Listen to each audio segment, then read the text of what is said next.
Peace and blessings, YouTube family. Hope everyone is having a wonderful Wednesday.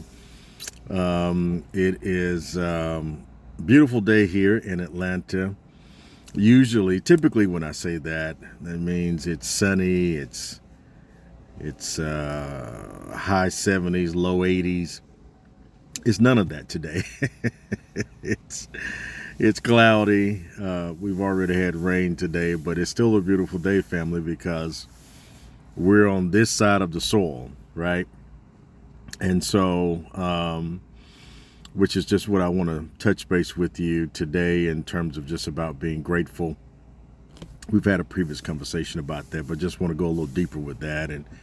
And so, welcome to another edition to the Doctor's Corner. And hopefully, once again, hopefully everyone has had a wonderful, wonderful day. Hopefully, you've had a wonderful week thus far.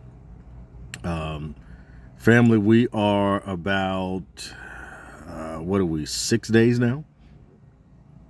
6 days from major election. One in which may perhaps be the most pivotal of most of our lives in terms of those that get on here. And I'm no political pundit in any regard, but I do have a slight sense of history. Unfortunately, being raised in this country, I don't know my history the way I should, right? And of course, I'll admit that, because most of you that would chime in on here today, you're going to fall in that same category if you were raised stateside.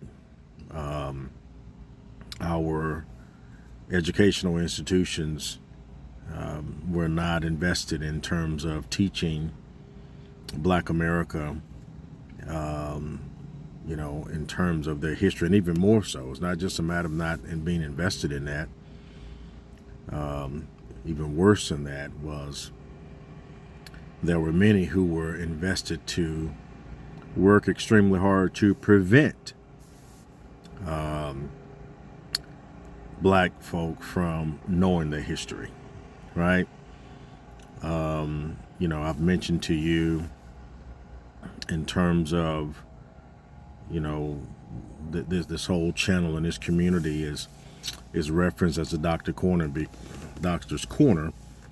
because I am a doctor in the business world.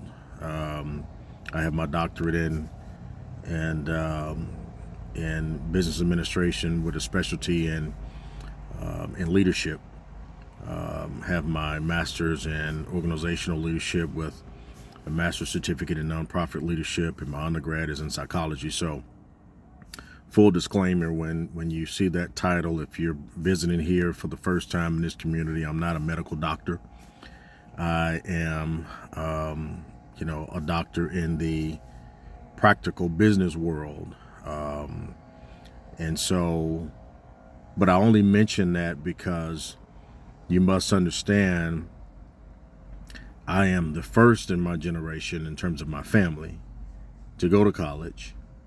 I am the first to finish college, and for sure, I'm the first to have achieved the level of education that I have. I come from a family whereby my mother and my father were not afforded the opportunities that I was afforded. And so they did what they did in terms of to pave a way, right? To craft some sense of a path for me to be able, for me and my siblings to be able to find our way through. Now, listen, they can only, provide a path with the tools that they were able to build on that path, right? And so, many of you may be in a similar scenario where you may have had parents that, if they're in a certain generation, during their time of coming up, it was not an option, right? Either they didn't have a chance to go to school, or they were in a scenario where it was more important for the survival of the family that they be out in the field than going to school. So that's what I come from. As I mentioned to you, my mother's 89 years of age, and she's at this point, on her way to be 90. And so, from that perspective, what she had to do to educate herself was just that, educate herself, right? If she came across a book, if that book had 10 chapters in it, she may have only had privy to see 2, if that, right? And so when we talk about being grateful, when we talk about what's about to happen and what could potentially happen in our world as we know it today, it's rather extreme to just think about the possibilities of it. I remember my mother talking to me about how she had to, in terms of when she first voted, what she had to go through. Now understand, here's a lady that was born in 1935. And when you understand that the Civil Rights Act, the Voting Rights Act, both of those bills, if you would say, both of those pieces of legislation didn't occur until the mid-60s. You're talking about 1964 to 1966, right? So my mother was already at that point, she was already, 30 years of age, right? So just imagine that, okay? So just imagine, for any of you that's on here today that you're over 18, but you're younger than 30. And to think about, your ability to be able to vote. So you've had a 12-year advantage on someone like my mother. If you're 30 years of age today, you got a 12-year advantage, right? That she didn't have. And so when we think about, in the next few days, we're about to have an election that could potentially place each of us is on this line right now today.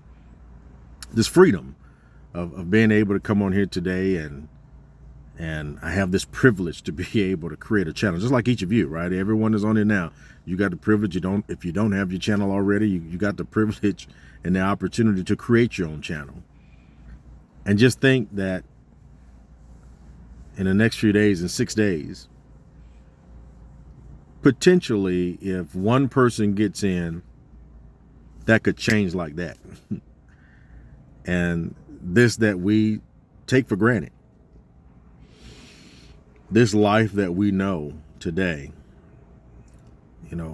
each of us probably can go to, a refrigerator within our homes and stand there and almost catch a cold because we're standing in front of it so long because of all of the options that's inside of that refrigerator, right?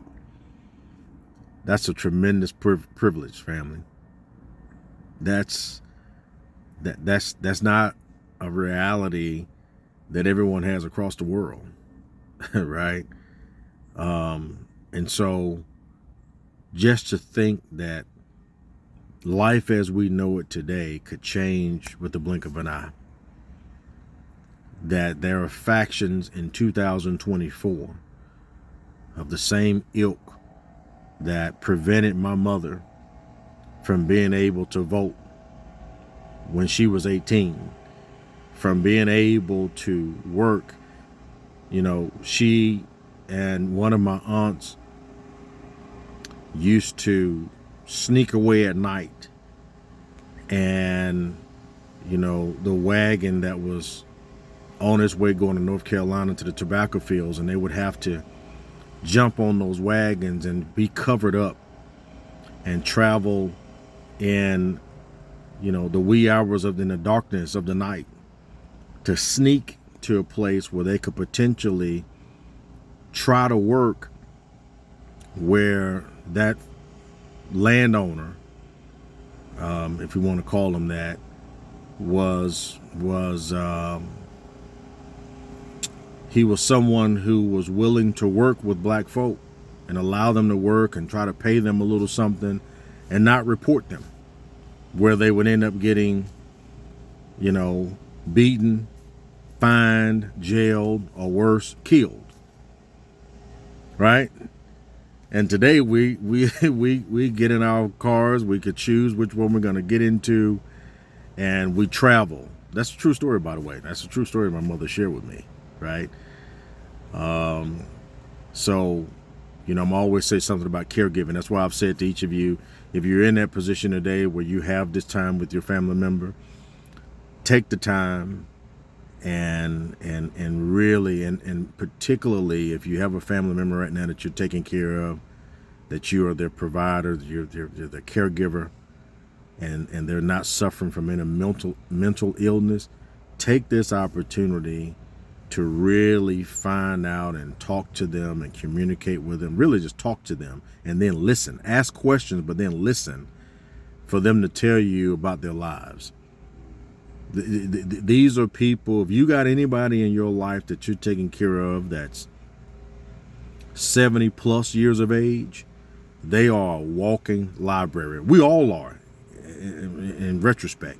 But certainly if you got someone who from 1940 back, my God, that they are completely a walking vault of information that we should take greater advantage of in terms of, listening to hear about their world. And I think once we do that, and once we develop a mindset of not taking everything for granted, that husband, that wife, that spouse, that partner that you look at and you just feel like, well, they'll be there tomorrow, and you don't give them your best, be careful. Don't take it for granted.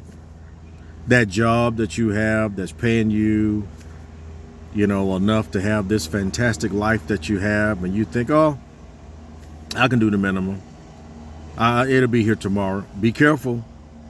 Don't take that for granted, right?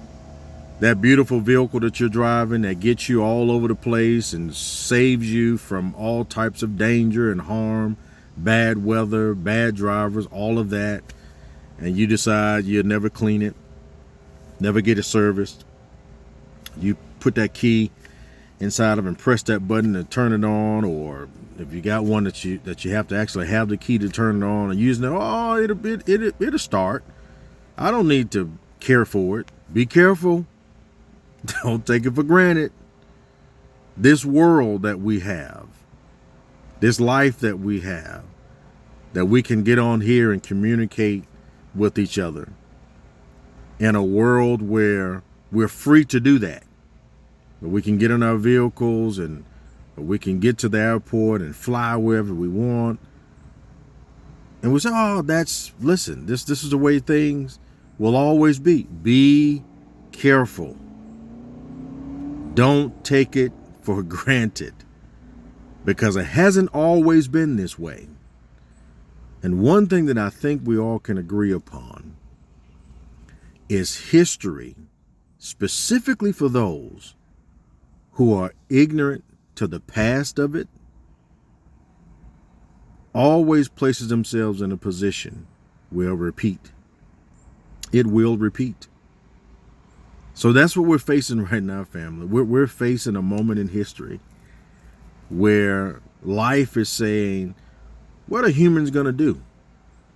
Specifically, what are these American humans going to do? Are they going to dial back the dial to the past? Or are they going to turn the dial up to a better and greater future? I pray we do that. I pray we turn the dial up, turn it forward for a better future. But it only begins when we understand and recognize that the life we have today, regardless of where we are. I'm the first one to tell you, I'm not where I want to be, and I'm not where I'm going to end up. But I do recognize and understand that I have a very, very blessed life. And so I work hard not to take it for granted. Like I don't take any of you for granted. For any of you that come to this channel and listen to the various topics and subject matters that I talk about, I thank you for that. Right? So let's work on that, family. Let's work on it collectively in terms of being a more grateful community where we can impact our societies and our communities. And look forward to talking to you again. But until then, peace and be well.